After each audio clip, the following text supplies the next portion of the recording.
Oh yeah, for sure. Okay, so folks, Gavin is going to have some unbelievable thing for you a little bit later with regard to the book. But right now, I want to take him back to the beginning and ask him, like, were you an entrepreneurial youth? Did you have a job, the dreaded job? How did you get out of it? Did you save money before you went out on this other endeavor? So give us a history lesson of how you came up through the ranks.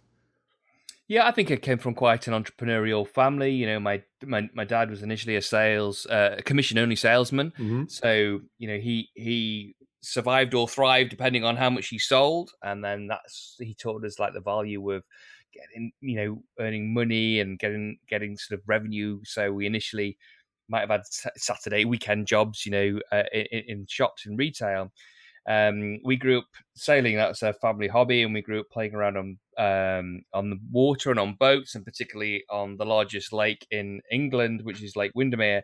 And we had like a little rubber dinghy with an outboard engine on the back, and my brother and I.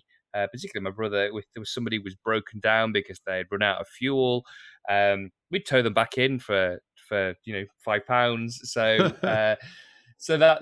that put gas in the dinghy and the outboard engine and gave us some pocket money. And then we supplemented that with newspaper rounds, and we just grew. We had one round, then between us we mastered 6 separate rounds that we did between us, and got mum involved when we needed extra help. So yeah, we started earning money, you know, as sort of 9, 10, 11, 12, 13-year Right. olds doing that kind of thing.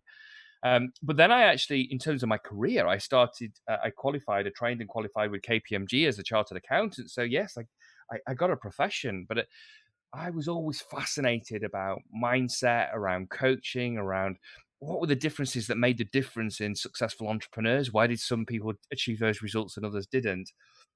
And that study and that sort of constant voracious desire to read and attend as many courses, and in those days